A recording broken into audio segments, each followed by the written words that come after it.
running. They're real helpful for these horrific visions. But you're going to notice a few things about my user interface. It's pretty highly customized. I do use a console port to play with. I also have weak auras running. They're real helpful for these horrific visions. One of my weak auras will just mark basically what was going to be your priority targets. So if you see markers go up, that's an automatic thing from weak auras, and all it's doing is notifying me of which targets are going to do actual sanity damage. A lot of the mobs inside these horrific visions actually just do physical damage. They don't actually do sanity damage, and they're considered far less dangerous. And that's the reason that you can make these much larger pools, especially as a demon hunter with such good healing, self-healing. As I kill things, I get a lot of self-healing, so I'm not really worried about anything that's just going to do damage to my health pool, because I can regen that very, very quickly and without using virtually no resources. So, I feel free to make much larger pools here, and that's what's going to allow you to get through this. The other big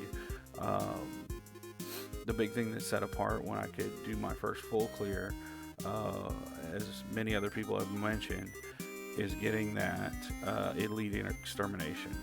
That's really, really powerful for regenerating sanity and allowing you to push a lot further into these visions.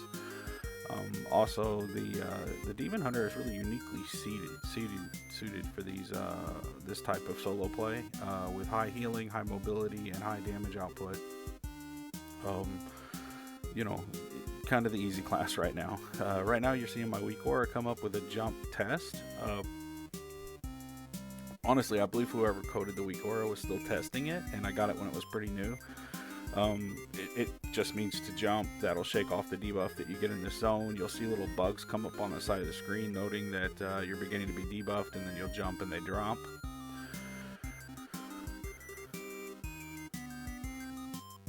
As you'll see, as the weak aura marks my priority targets, I try to switch to them, keep them stunned, keep them interrupted, because those are really going to be the high risk of these zones, is these marked targets that are going to do significant amounts of your sanity damage. So you just want to keep that to a minimum. Always switch to your priority targets and keep them stunned and interrupted. They may not seem like much. Some of them are smaller. They don't have a ton of health, but if they get those cast off, it can be quite devastating. So in the drag here, you need to raise Garona up, and you just run around and open these doors. This one here is going to spawn an ad. He's not much of a risk. Just burn him down real quick. Not a huge health pool. Doesn't really have a lot of mechanics. Finish that out, and then once we finish this out, we're going to move on to this mini boss at the end of this hallway. This mini boss for the drag has a couple of abilities. One's a void torrent, and it'll cast at you, but it'll also chase you, and I don't do it very well here, but I've learned since that if you just run and basically get behind him when he starts casting and then run in a circle around him, that you won't get hit by it. The other big mechanic he does is he will pop a shield. There's a shield there, and if you burn through the shield, you don't actually have to deal with the mechanic, but basically any health that's left on that shield when he finishes his cast will actually blow up and do sanity damage to you, equivalent to the amount of shield that was left. I have also seen a few people do since in this zone here. That's split personality I just get hit by. That's really tough when you're trying to move quickly. Ideally, if you see that split personality come up, you'll kind of stand still for a second, and then you can walk out. That always leaves one opening. Now, I've learned since here that the safe play is to take Misha back into that hallway. Here comes split personality again, and again I get hit by it. I find that I bop around a lot on this demon hunter, and I get hit all the time by that because I'm just naturally constantly moving. One of my Azurite powers, I believe it is, allows me to do extra damage as I pick up these orbs, and one of my talents actually gives me extra energy as I pick up those orbs as well. So I tend to move around a lot. You'll see I finally managed to stand still in one of those split personalities. But as I was saying before, I've seen that one of the good strategies for this is to pull Misha back into that hallway to keep you from being overwhelmed.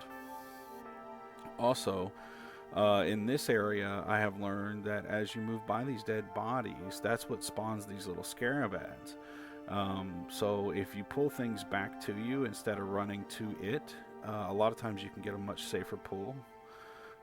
It's really not necessary to pull all of that at once just to save time. It's not really going to save you that much time. So if you wanted to be a little bit more on the safe side, that would be just fine.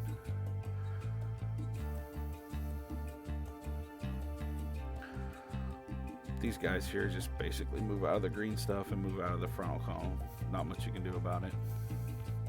There, I got hit by split personality yet again. Just seems to be the common theme. Alright, let's see here. More of the same. Avoid the green. Stay out of the stomp. Or get hit by both. It could be me. Split personality goes off again. And I managed to walk right into it. No excuse for that. Here on Rexar, he's going to have a couple of ads. These quill boars, they just become priority. You want to stun and interrupt them as much as possible, as well as target them down. Rexar himself is far less dangerous than the quill boars. They do a lot of sanity damage. There'll also be some Shaws that charge around the room in a similar fashion to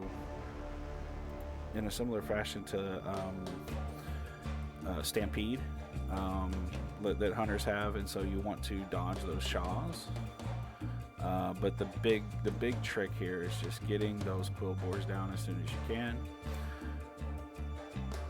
Now I believe I'm going to come out of here and I'm going to hit that totem to portal back to the beginning, then we'll go back and do the other side.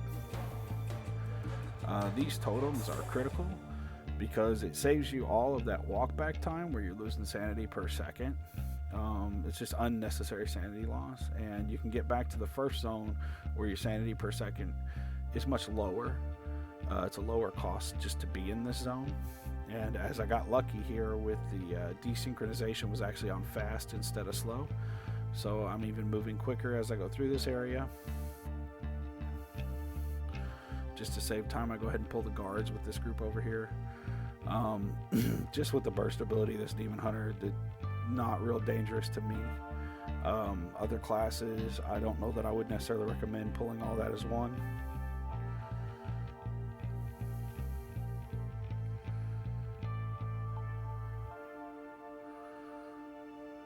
Let's see, now my desynchronization has gone to slow. So, just trucking along. Now, if you're just wanting to do the back area, not a full clear, you can actually just run past this group here. And then you'll just have to kill the little mini boss here in the hallway, and then you can move on to the last zone there. But I go ahead and just kill everything as I intend to do a full clear. Now this guy just does a couple of things. He does a charge, and then he does that kind of a missile shot there, and that missile shot will rebound to him, kind of a yo-yo effect, so you don't want to stand between him whenever he shoots it out, because he'll shoot it out and bring it back the same way a priest will cast their divine star, and it goes out and comes back.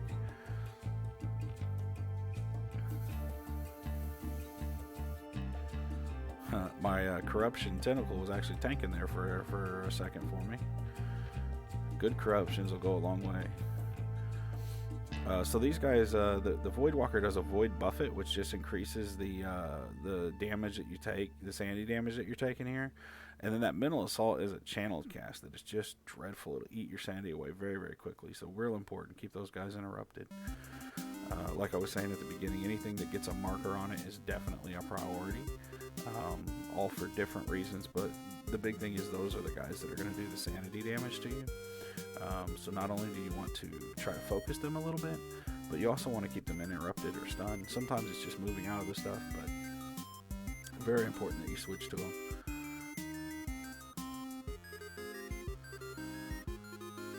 Alright, just about to finish this hallway up. The mini boss in this hallway, his primary ability is a cast called Hopelessness. He will pull all the hope from you, and it'll spawn a little golden orb, and that's how you get your hope back, is by passing through the golden orb. At the same time as he does that, there'll also be like these waves of shadow coming through, and you have to avoid those, because if you get hit by a wave of shadow, you'll get stunned for a couple of seconds, and that can just be a huge pain. So I pull these things back into my sanity orb. Anytime you can pull things into the sanity orb, it's kind of like a few seconds of free. It's like getting a free pack, because I don't have to worry about my sanity loss while I'm in there. Alright, so we'll get this Oblivious Elemental here, and I'll just pick my hope back up and truck through this guy real easy. Of course, solo helps with the health pool scaling, so it stays kind of low. So if you do good damage, coming in here alone or with a group of people who are equally high damage is what I would recommend. I seem to have the best luck in smaller groups, but I know there's a lot of 5-mans going around that do well. Whatever suits you best. Like I said, as a demon hunter, I kind of get a get out of jail free card on this one. So I do understand that other classes are having a much harder time. I'm certainly not going to act like I'm just so skilled and everybody needs to get good. This is definitely much easier on the demon hunter. Just the way that we're set up plays really well to this kind of content. Bursting, good at self-healing, all the things you kind of need. Okay, so we're going to have split personality in this zone again. Let's see if I do a little bit better job of not failing it. And that's the other thing too, you don't have to do everything perfectly to get through this. It's okay to fail a few mechanics. You just have to manage your sanity well, and move with a purpose. So here we go, split personality, and I walk right into it after everything's dead. No excuse for that. Just me thinking about what I'm going to pull next.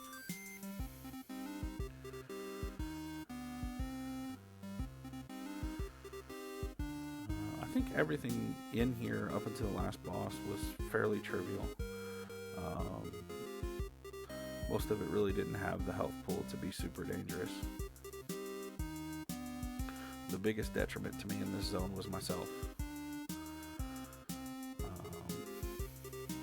I'll actually have to see what this guy does because I don't remember. Okay, so just some stuff on the ground to avoid. WoW 101. Don't stand in the crap on the floor. Alright, now up here. I did it successfully. Not always the case, as you will have already noticed.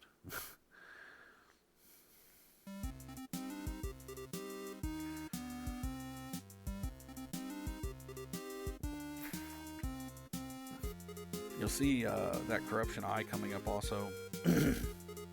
A lot of people that I play with are pretty concerned about that eye coming up. I will tell you that, in most cases, if there's multiple mechanics going on, the eye is the least dangerous. You're better off standing in the eye for another tick than you are trying to run into another mechanic to get away from the eye.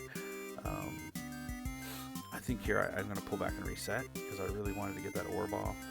Fortunately, I do have Shadow Meld, so I was able to reset aggro there and go ahead and get my orb off.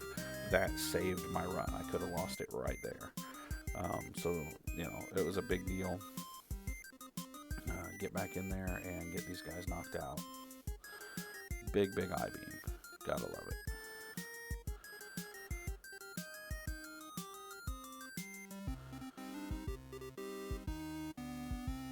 Oh, burrowing tentacles are like the worst. Okay, so this mini boss here, he's going to do a bit of a leap. Just need to move out of that.